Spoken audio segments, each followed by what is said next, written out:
Ser cristiano es estar expuesto al ministerio, ¿verdad? Es decir, tú o bien sirves en el ministerio y los pastores son llamados al ministerio y te involucras en el ministerio. Quiero decir, Dios tuvo un solo hijo y lo puso en el ministerio. Los héroes del Nuevo Testamento eran ministros. Son personas que usaron sus vidas para cuidar al pueblo de Dios, algunos de ellos incluso hasta la muerte. Si sigues la palabra ministro en el Nuevo Testamento, se usa 21 veces y ves que, con esta palabra, ves personas que tienen hambre, sed, que son extranjeras, están desnudas, enfermas y encarceladas, a quienes se les ministra. Había un grupo de mujeres en Mateo 27 que ministraban a Jesús y a sus discípulos. En 2 de Corintios capítulo 8, el cuidado de los necesitados en las iglesias se llama ministerio. Cuando Pablo tenía una necesidad, hubo una iglesia, la iglesia de Filipos, que envió a un hombre llamado Epafrodito, y él dice que cuando llegó, él ministró a mis necesidades, dijo Pablo. Efesios 4:11. Los evangelistas, pastores y maestros son como entrenadores. Ellos deben equipar a las personas que se les han confiado, equiparlas para la obra del ministerio. Así que, como he dicho antes, no me gusta que a los pastores se les llame ministros porque, según ese texto y otros, todos somos ministros. Cada cristiano tiene un don, que es un ministerio que Dios te ha dado cuando fuiste salvo y que espera que uses para ministrar a otras personas. La pregunta para hoy es, ¿cómo se ve un buen ministerio? ¿Cómo se ve el ministerio verdadero? Quiero decir, hay mucho ministerio falso por ahí. Por eso estás aquí, por eso estás viendo esto. Dios te ha rescatado de eso, y alabado sea Dios. Muchos de ustedes saben cómo se ve un mal ministerio. Conocen formas de hacer ministerio que no son útiles, o tal vez hay ministerios que son buenos pero podrían ser mejores, y nuestro texto nos ayudará con eso. Nuestro texto nos ayudará porque nos muestra el ministerio verdadero, el ministerio real de cristianos hacia otros cristianos y de cristianos hacia no cristianos. ¿Cómo se ve eso? Bueno, este texto no dice todo lo que se puede decir sobre el ministerio verdadero, pero sí vemos parte de lo que es en los 4 personajes de este pasaje: Juan el Bautista, Jesús, Andrés y Pedro. Ellos nos muestran el ministerio verdadero en un texto que nos da el relato histórico de los primeros momentos del ministerio de Jesús. Y quizá te estés preguntando, ¿cuándo ocurrieron estos eventos y cómo encajan con lo que sabes de los otros evangelios? Bueno, buena pregunta. He dicho en mensajes anteriores que creo que esto sucede después del bautismo de Jesús, después de su tentación, cuando sale del desierto y viene aquí a un lugar, versículo 28, que se llama Betania, al otro lado del Jordán. Y entonces, si intentas encajarlo con los otros evangelios, en el libro de Marcos, estos eventos ocurren entre el periodo al final del versículo 13 y los números que comienzan el versículo 14. Y ese espacio de tiempo que Marcos simplemente separa con un punto, algunos estudiosos piensan que abarca más de un año, y estos eventos son el punto culminante de ese año de ministerio. Los otros evangelios no hablan de esto, pero este evangelio, el libro de Juan, sí lo hace. Y también quiero que noten algo más antes de que entremos en los detalles. Versículos 38, 41 y 42. Noten que tiene traducciones de palabras hebreas y griegas, y lo que Juan está haciendo con eso es asegurarse de que, ya sea que hables hebreo o griego, que en ese momento eran las 2 religiones principales, al menos para el movimiento cristiano. No importa qué idioma hables, vas a conocer a Jesús. No vamos a poner información confusa para ti, porque la vamos a traducir, y hay una palabra para ti. ¿Por qué? Porque Jesús es para todos. Hay otra cosa que quiero que veas. Nuestro texto, el versículo 35, comienza con las palabras familiares. Al día siguiente, al igual que el versículo 29, al igual que el versículo 43, la próxima semana, lo que significa que este es el tercer día de un relato de 5 días de verdad, una de las semanas más trascendentales en la historia de la humanidad.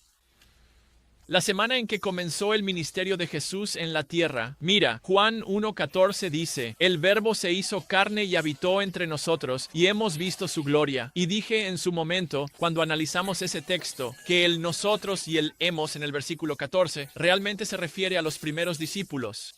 Y lo que están diciendo es, somos testigos presenciales de que Dios realmente vino a la tierra, vimos su gloria. Bueno, eso comienza a suceder aquí, en este texto, en este momento. Si lo piensas bien, él no estuvo aquí simplemente pasando el rato o aislado en una torre de marfil, separado de toda la gente. No, él vivió más de 30 años entre personas tan reales como tú y como yo.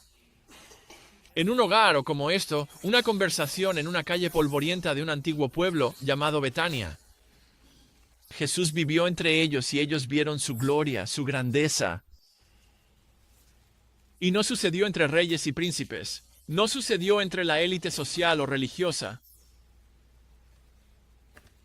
Simplemente ocurre con dos personas. Uno pensaría que el Dios del universo aparece y ¿quién va a estar ahí? Vas a pensar que habrá una fiesta de bienvenida con millones de personas, como tenemos que verlo.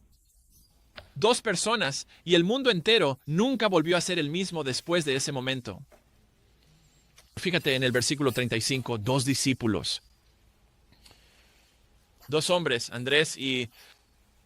no lo sabemos. Dos discípulos, versículo 35, versículo 37. Dos discípulos, versículo 40. Uno de los dos que oyeron hablar a Juan y le siguieron se llamaba Andrés.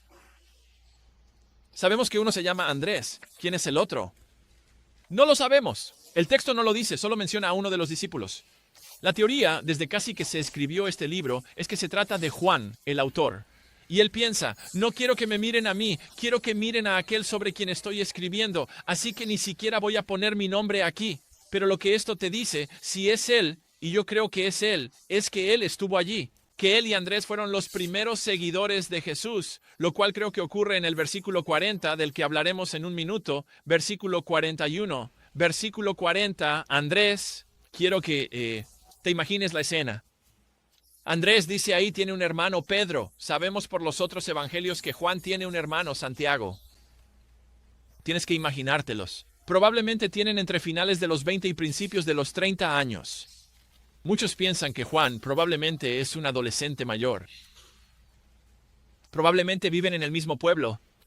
Todos son pescadores y los evangelios sugieren que en realidad tienen un pequeño negocio que manejan juntos en el mar de Galilea. Probablemente adoraban juntos en la misma sinagoga, quizás crecieron juntos. Se conocen entre sí. Y tal vez siguieron juntos a Juan el Bautista. Se dice que Andrés y Juan eran discípulos de Juan el Bautista, así que han estado allí observando y escuchándolo predicar y hablar sobre, oigan, viene uno, el que hemos estado esperando, del que hemos estado oyendo en la sinagoga durante todos estos años. Como, él viene. Ya está en camino y tienes que bautizarte y arrepentirte de tus pecados porque el Mesías va a aparecer. Así que han estado escuchando eso. Quizás fueron bautizados por Juan el Bautista, así que están haciendo todo eso juntos. Y también conocen a Jesús juntos. Veamos cómo fue eso, cómo sucedió. Versículo 35. Al día siguiente, otra vez, Juan estaba de pie con dos de sus discípulos y vio a Jesús que pasaba y dijo, «He aquí el Cordero de Dios». Ahora, este es el tercer día nuevamente de la primera semana del ministerio de Jesús, Juan el Bautista. Así que él está ahí de pie y Juan el Bautista ve a Jesús pasar y dice, «He aquí el Cordero de Dios». Ahora, no sé ustedes, pero cuando imagino esto en mi mente, me imagino a miles de personas. Pero el versículo 35 dice que el contexto es, ¿cuál? Son solo 3 personas, así que tienes que imaginarlo así. Juan el Bautista, Jesús pasando por ahí y él dice, chicos, ¿cómo? Ese del que les hablé ayer, ¿saben? El Cordero de Dios que quita el pecado del mundo. Sí, el Cordero que Dios sacrificó por el pecado, el sustituto, el que tomaría el castigo que nosotros merecemos por nuestros pecados sobre sí mismo. El Cordero de Dios. Él no necesita un Cordero por su propio pecado. Él no tiene ninguno, pero da su Cordero por nosotros, para nosotros. Está justo ahí. Ese es Él. Sí, el que les mencioné el otro día que está entre nosotros como que está justo aquí. Y la implicación es como, váyanse de aquí. Vayan a conocerlo. Y sabemos que esa es la implicación porque en el versículo 37, ¿qué hacen? Los 2 discípulos de Juan lo oyeron decir esto y siguieron a Jesús. Confían en su maestro, le obedecen y se van. Así que si lo piensas, la primera vez que Juan el Bautista dice, «He aquí el Cordero de Dios», el texto dice que no hay indicio de que alguien haya seguido a Jesús en ese momento, y aquí lo dice por segunda vez, y solo 2 van. Él exalta a Jesús. Jesús atrae a 2 hombres hacia sí mismo, y de nuevo, el mundo nunca ha sido el mismo desde ese momento. Ahora, ¿Qué nos enseña esto sobre el verdadero ministerio? ¿Qué nos muestra Juan el Bautista sobre cómo es un verdadero siervo, un verdadero cristiano? Punto número 1. El verdadero ministerio se caracteriza por la humildad a la luz de Jesús. Humildad a la luz de Jesús. A la luz de todo lo que es Jesús, que Juan el Bautista probablemente recibió por revelación del propio Dios. A la luz de todo lo que es Jesús, a la luz de todo lo que es Juan, la humildad no es como una respuesta sugerida, sería una buena idea. Es la única respuesta correcta ante Jesús.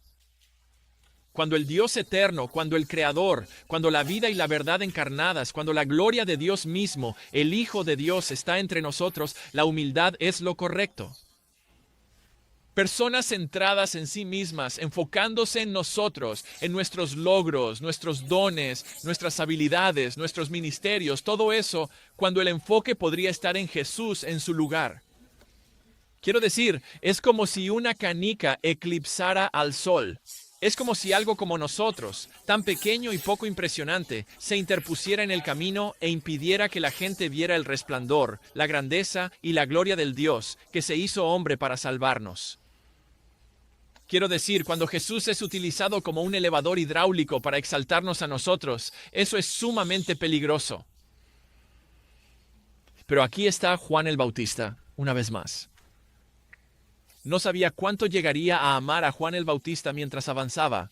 Antes de comenzar esta serie, pero es la tercera semana consecutiva viéndolo, el tercer mensaje seguido, y simplemente pienso, Dios, solo dame, por favor, dame una fracción de esto. Él es un ejemplo tan claro de ministerio piadoso, de pastores piadosos.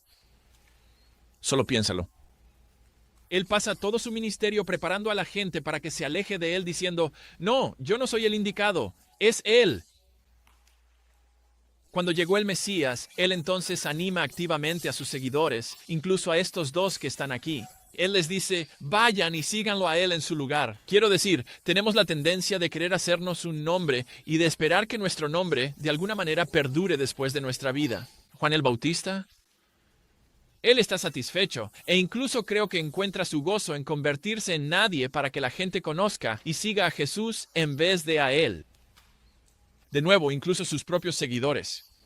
Y tiene sentido, ¿verdad? Que los primeros seguidores de Juan el Bautista vinieran de Jesús, ¿no? Porque, ¿qué hace Juan el Bautista todo el tiempo? Oigan, Él viene, prepárense, preparen sus corazones. Dios me dijo que esto iba a suceder. El cumplimiento de los profetas ya viene. Así que Él simplemente les está diciendo todo el tiempo que Él viene. Él dice, bueno, ¿qué van a hacer cuando Él aparezca? No, chicos, quédense aquí conmigo. Él debería decir, váyanse de aquí, síganlo a Él. Y ves que los verdaderos ministros, no importa dónde estén, muestran su humildad en la manera en que dejan ir a las personas. Así que entonces vayan y sigan a otros. Porque saben que al final del día se trata de Jesús y no de ellos. Piénsalo. Esto es lo que está haciendo Juan el Bautista. Esto es creíble.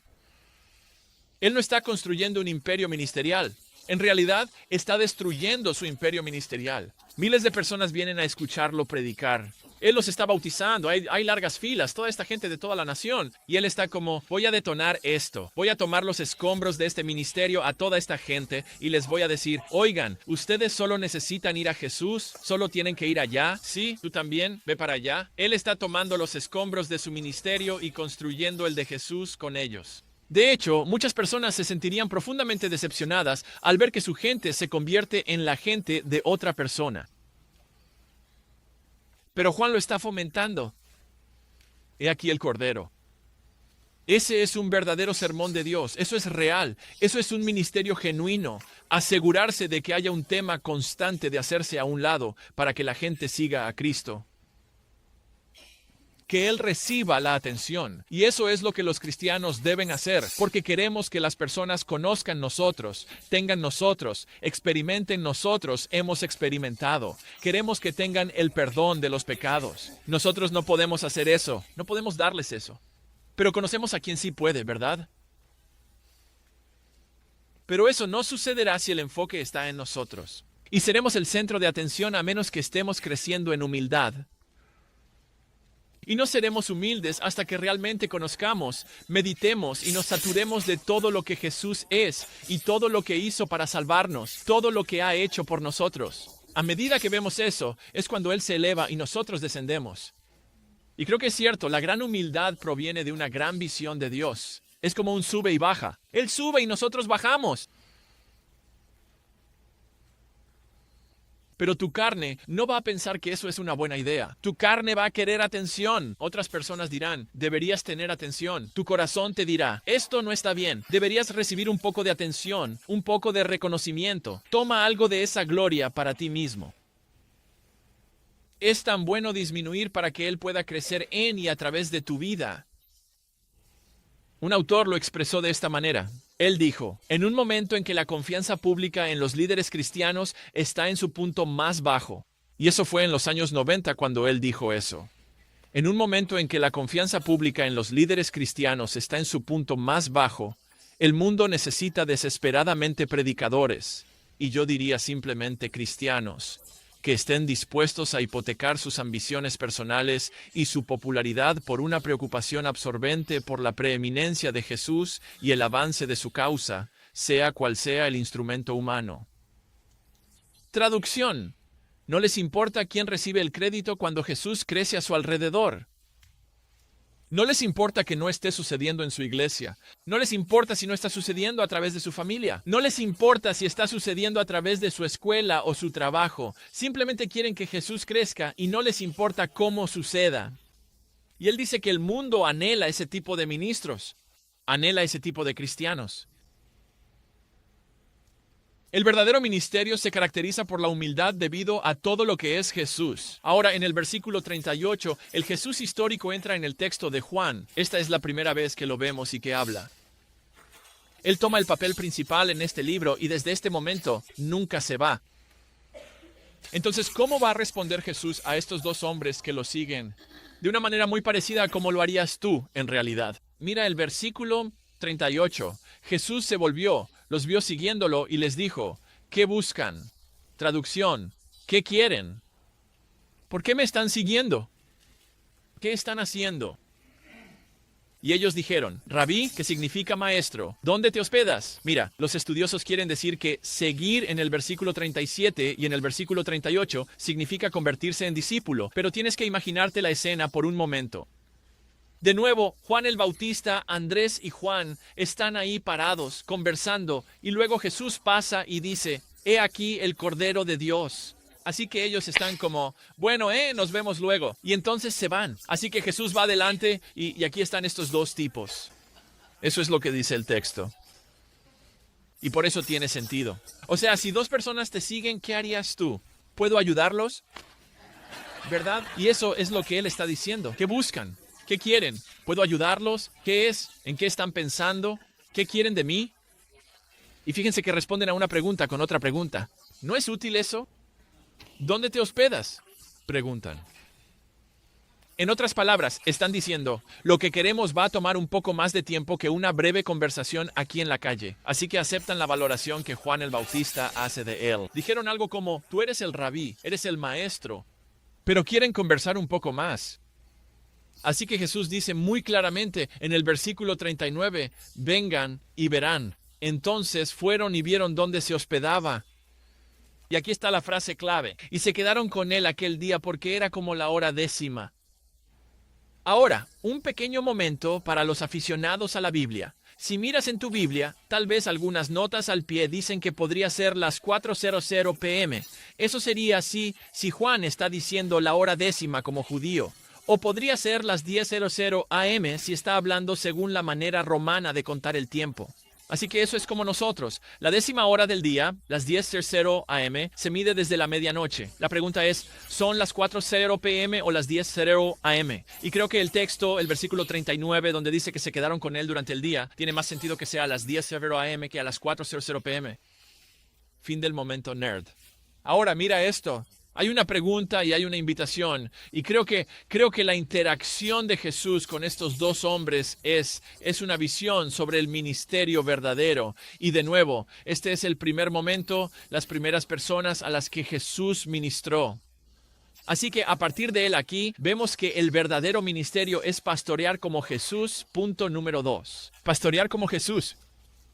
Lo que vemos es a Jesús pastoreando a estos dos potenciales discípulos interesados, y lo que notamos de su manera de pastorear se caracteriza por dos cosas: interés e intimidad. Interés e intimidad. Cuando Pablo habla sobre el ministerio, su ministerio hacia un grupo específico de personas, las personas en la ciudad de Tesalónica, capítulo 2, versículo 7, de 1 Tesalonicenses, él compara el ministerio. Él dice, aquí hay una ilustración perfecta de lo que logré entre ustedes como su pastor, como apóstol entre ustedes. Él dice, aquí está la ilustración, una madre que amamanta.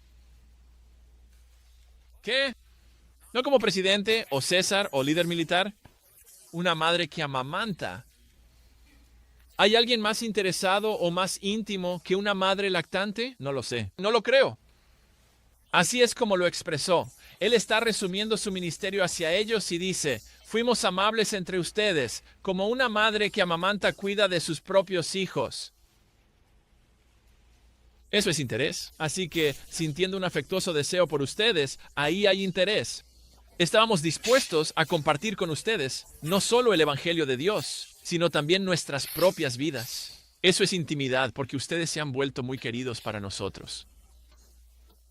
Y vemos esto, creo, en la interacción de Jesús con estos dos hombres en el versículo 38. Jesús muestra interés en ellos haciéndoles una pregunta. Él inicia una conversación haciendo una pregunta. Él quiere saber qué es lo que ellos desean, presumiblemente por qué, para poder ayudarles a conseguir lo que desean. Ahí hay interés, ya seas pastor, padre, director ejecutivo de una empresa o maestro. Hay interés. No es solo cumplir con el horario. Es conocer a las personas y querer conocerlas mejor. Es interactuar con ellas, hacer preguntas, mostrar un interés genuino, no porque tengas que hacerlo, porque quieres.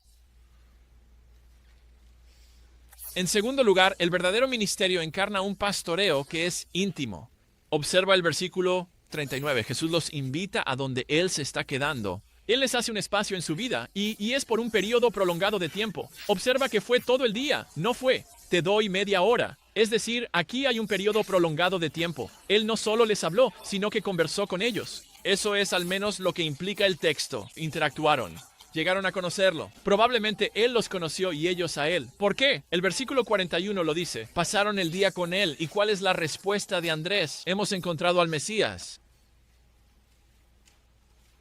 Interés e intimidad. Eso también es lo que Jesús ejemplifica en su discurso sobre el buen pastor, Juan 10. Él es el buen pastor, el gran pastor. Él es el modelo. Pero Él dice, así es como se ve un buen pastor. Hablan con las ovejas, conocen a las ovejas incluso por su nombre, las guían, las protegen del peligro en vez de huir del peligro. Ellos lo conocen. Él no es un extraño y ellos no son extraños para Él. Si es necesario, arriesgará su propia vida para protegerlos. Jesús es el buen pastor. Él es el pastor perfecto. No hay siervos perfectos en la vida cristiana. Él es el modelo, Él es el estándar para el verdadero ministerio cristiano real. Él es el modelo para eso. Así que la mayoría de ustedes no van a ser pastores de una iglesia, pero de nuevo, muchos de ustedes pastorean sus hogares. Mamás, ustedes pastorean a sus hijos de muchas maneras. Ustedes pastorean a las personas bajo su cuidado en sus trabajos, o tal vez lideran un grupo pequeño. ¿Se interesan por ellos o es como, tengo mi lección y eso es lo único que importa? ¿Saben? O quién sabe, ¿les permites estar cerca de ti? Ahora sé que si eres el CEO de una empresa con cientos de personas, eso es diferente. Tienes que contratar personas para que pastoreen más por ti porque simplemente no puedes hacerlo. Lo entiendo, pero el principio sigue siendo el mismo. Ya sea tu esposa e hijos, personas en tu trabajo, el ministerio que tienes aquí en una iglesia local o donde estés viendo, uno de los principales objetivos del verdadero ministerio es pastorear en ese sentido de interés e intimidad. Quiero decir, piénsalo. Si alguien pudiera protegerse a sí mismo y decir, tengo que mantener a la gente a distancia, tengo que protegerme, simplemente no conecto con esas personas, no encajamos realmente entre nosotros. Sería como Jesús con cada ser humano que existe, ¿verdad? ¿No te alegra que Él no haya hecho eso con nosotros? ¿No te alegra que Él esté cerca de nosotros? Estemos atentos a las excusas para no interesarnos o no ser íntimos con las personas que Dios ha puesto en nuestras vidas. No seamos como esos líderes que tienen un montón de admiradores, pero muy pocos, si acaso alguno, amigos. Permitamos que las personas que Dios ha confiado a nuestras vidas, sean quienes sean, estén donde estén y sean cuantas sean, vean interés e intimidad mientras les ministras. El verdadero ministerio también se ve en el impacto de pasar un día con Jesús. Mira el versículo 40. Uno de los dos que oyeron a Juan hablar y siguieron a Jesús fue Andrés, el hermano de Simón Pedro. Cuando estaba en la secundaria, volvía loca a mi hermana el primer día de clases. Yo estaba en tercer año y ella en primero, y la volvía loca el primer día cuando en cada clase, al pasar lista como se hacía antes, llegaban a su nombre y decían, Emily Bensinger, eres la hermana de John. La volvía loca. Estoy seguro de que Andrés quizás sintió un poco de eso, no lo sé. Piensa en eso. Andrés, el hermano de Simón Pedro. ¿Verdad? Pero tiene sentido. El libro fue escrito unos 50 o 60 años después de que ocurrieran los hechos. Se asume que los lectores saben quién es Pedro, más que Andrés. Por supuesto, él es uno de los líderes centrales y más conocidos de la iglesia primitiva, pero lo que quiero que pienses es que esta figura realmente asombrosa y central en la iglesia primitiva llega a Cristo a través de su hermano menos conocido.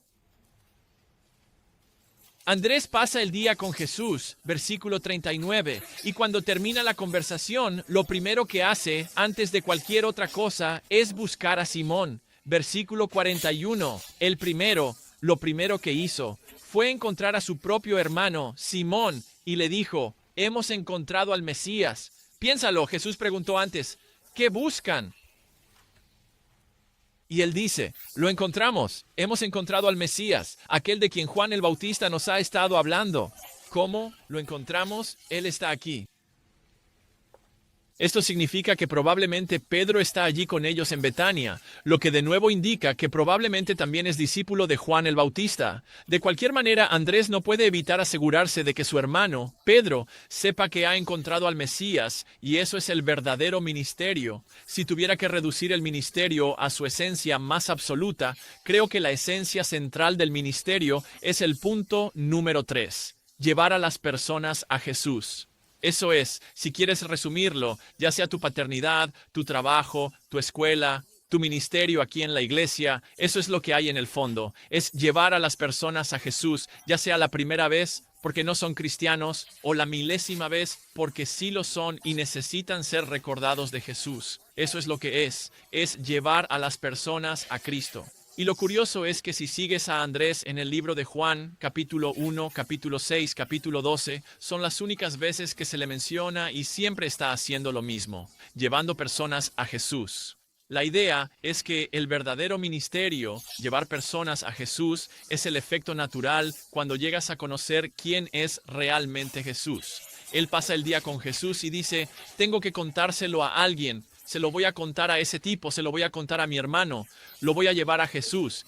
Que conocer al verdadero Jesús es convertirse en alguien que lleva a otros al verdadero Jesús. ¿Por qué? Porque simplemente quieres que ellos sepan lo que tú sabes, quieres que tengan lo que tú tienes, sabes que necesitan que sus pecados sean perdonados, tú tienes eso, así que quieres que ellos también lo tengan, sabes que necesitan ser adoptados en la familia de Dios, así que dices, quiero que ellos tengan eso. Quiero que experimenten lo que yo experimenté. Es así de simple. Yo tengo lo que ellos necesitan y se los voy a dar. Los voy a llevar a Cristo. Y mira el texto. El gran Pedro llega a Jesús gracias a un hermano que simplemente lo ama y quiere que sepa, oye, el Mesías está aquí. Todo lo que Pedro llegaría a hacer, humanamente hablando, comenzó con su hermano encontrándolo y diciéndole, necesito contarte algo. Él se convierte en el segundo predicador de Jesús en la historia. El primero, Juan el Bautista, miles de personas. El segundo predicador en la historia de Jesús, una conversación 1 a 1.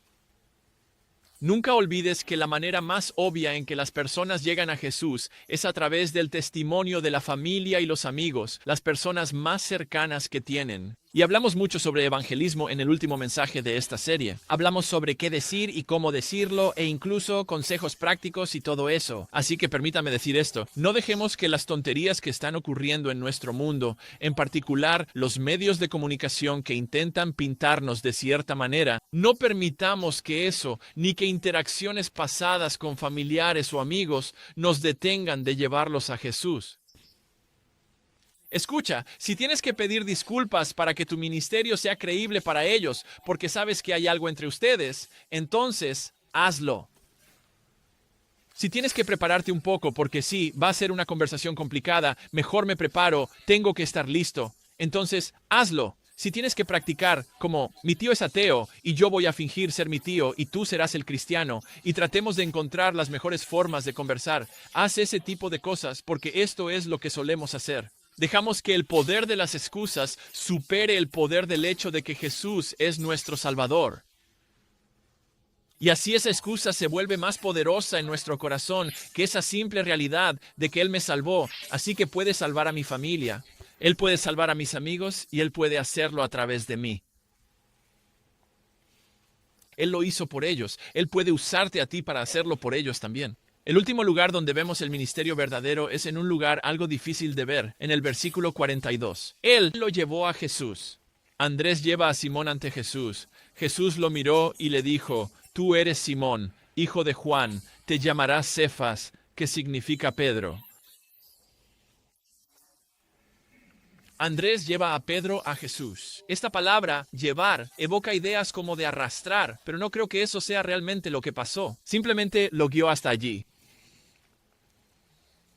Y sin embargo, Pedro sí siguió su liderazgo, y Pedro confió en el testimonio de Andrés. De nuevo, ellos estaban sentados bajo la enseñanza de Juan el Bautista, escuchándola todo el tiempo, y es como, espera un momento, ¿Juan el Bautista te dijo qué? ¿Como que ese es el hombre? ¿Y hablaste con él y estás convencido de eso? ¿Como que ese es el hombre? Está bien, vamos a verlo. Y luego fíjate en lo que hace Jesús. Antes de hablarle, ¿qué hace Jesús? ¿Qué dice el texto? ¿Lo miró? Eso no es solo una mirada fugaz. Eso es que lo examinó, lo escudriñó, lo leyó. Y luego lo que hace Jesús es mostrarle a Pedro que Él es Dios hecho carne. Fíjate en lo que hace. Lo primero, Jesús demuestra que lo sabe todo, porque llama a Pedro por su nombre sin haberlo conocido antes. Él dice, tú eres Simón, hijo de Juan. Y escucha, no Juan el Bautista, ni Juan el escritor, sino un tercer Juan, otro Juan. Tú eres Simón, hijo de Juan. Así que él demuestra que es Dios al tener información sobre él que no podría tener, lo cual veremos más la próxima semana. Y luego, en segundo lugar, demuestra que es Dios, porque en la Biblia lo que hace Dios cuando quiere mostrar su autoridad y hablar sobre tu futuro en el presente es cambiarte el nombre. Abraham se convierte en Abraham, Jacob se convierte en Israel. Él habla y dice, voy a cambiar tu nombre para mostrar mi autoridad sobre ti y para mostrar que ahora voy a declarar un futuro para ti. Entonces, ¿qué hace con Pedro?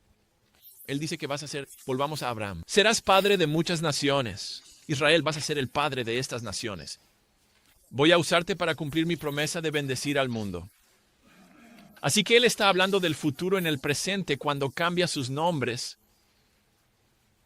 Y a Pedro le dice, tú eres la roca. Tú eres la roca, Pedro. Bueno, si seguimos la vida de Pedro, sabemos que ¿qué? Él es cualquier cosa menos como una roca, ¿verdad? Es más como una medusa, ¿verdad? Sin columna vertebral, sin agallas, atrevido, arrogante, siempre metiendo la pata, listo, fuego, dispara. Ya sabes, listo, apunta, dispara, o listo, dispara, apunta, como sea, ¿verdad? Así es Pedro. Pero no es ahí donde se queda, ¿verdad? Después de la resurrección de Jesús, se convierte en una roca, un líder fiel y fuerte, un ministro valiente y verdadero que nos muestra el punto número 4, el valor gracias a Jesús. El verdadero ministerio demuestra valor gracias a Jesús. Él era cualquier cosa menos una roca. Pero con Jesús, comenzando con esta proclamación cuando se conocieron, Pedro finalmente se convierte en una roca, un cristiano fiel y valiente. Piénsalo, predicó a Jesús frente a personas que querían matarlo por hacerlo. Estaba dispuesto a ser encarcelado por Jesús. Lleva el evangelio a personas que no son judías en una época de intensa animosidad racial para mostrar que Jesús es para todos. Y no me importa lo que pienses de mí por llevar el evangelio a personas no judías. Hechos 10. Y aunque se equivoca en Galacia y demuestra que sigue siendo ese mismo tipo, que se deja intimidar y no es valiente, unos 20 años después de esos eventos, se arrepiente de eso. ¿Cómo lo sé? Porque cuando Juan escribe este libro, han pasado 20 o 30 años desde que Pedro fue crucificado cabeza abajo por ser seguidor de Jesús. Eso es valentía, es decir, salvar mi vida negando a Jesús o ser crucificado cabeza abajo. Él eligió la segunda opción. ¿Por qué? Porque Él es la roca. Y cualquiera que lea esto lo sabría, ¿verdad? Leerían eso y dirían, eso es exactamente lo que Él era. Porque cuando llegó el momento en que necesitaba ser valiente, lo fue. Fue una roca hasta el final, y es así porque Jesús lo hizo así. Ahora, muchachos, déjenme hablarles específicamente a ustedes, aunque lo que voy a decir aplica para todos. Tuvimos una conferencia de hombres este fin de semana, ¿verdad? ¿Alguno de ustedes fue? Bien, algunos de ustedes. Bien, genial. ¿Estuvo bien? ¿La pasaron bien? Bien. Así que eso de ahí animó a todos los que no fueron a ir, porque eso fue realmente apasionado. Está bien. Pero el tema era un tiempo para el valor. Era un llamado a ser hombres valientes en una época que nos está llamando, moviendo y realmente influyendo, dominando y obligándonos a elegir entre el compromiso y el valor en estos días. Y puede que hayas estado aquí sentado escuchando eso o viéndolo en línea y pensando, yo no tengo nada de valor, soy bastante débil, yo cedo, no lidero en absoluto, no lidero como se supone que debería, me da mucha vergüenza. Esto es lo que escucho de estos oradores increíbles y esta es mi vida. Y, sí, aquí no hay mucha esperanza. Escucha, si Jesús pudo convertir a Pedro en una roca, también puede hacerlo contigo, ¿verdad? Y esto es lo que hacemos. Decimos, está bien, se supone que debo estar aquí y estoy aquí, así que tengo que pasar de aquí a aquí mañana. ¿Qué tal si solo pasas de 0 a 1, verdad? ¿Qué tal si solo pasas de, digamos, 10 a 11? ¿Está bien? Solo da el siguiente paso de obediencia, sea cual sea. Dios, el Espíritu Santo, está obrando en tu mente ahora mismo. Hay algo en lo que Él te ha estado insistiendo, como diciendo, esta es un área en la que deberías estar trabajando. No te distraigas con un partido de fútbol más tarde. Enfócate en eso, ora por eso, pídele a alguien más que ore contigo por eso. Porque al observar lo que Jesús hizo con Pedro, puedes encontrar esperanza de que Él hará lo mismo por ti. ¿Por qué? Porque Jesús es el ministro verdadero y supremo. Él es humilde, está interesado, es íntimo. Él atrae a las personas hacia sí mismo. Y en el momento de máximo valor, la cruz no solo pagó por nuestros pecados, sino que hizo posible que su poder, por medio de su Espíritu, repose en nosotros, nos transforme y nos haga más como Él. Quiero decir, eso es mucho ministerio real, genuino y verdadero en el primer día del ministerio de Jesús en este planeta. Y de nuevo, una vez más, el mundo nunca ha sido el mismo. Oremos.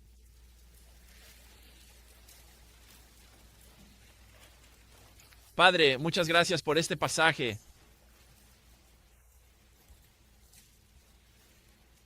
Mientras nos preparamos para cantar una canción más, es muy apropiado hacer una pausa y preguntarte en este momento, ¿cómo quieres que cambiemos a la luz de esta palabra?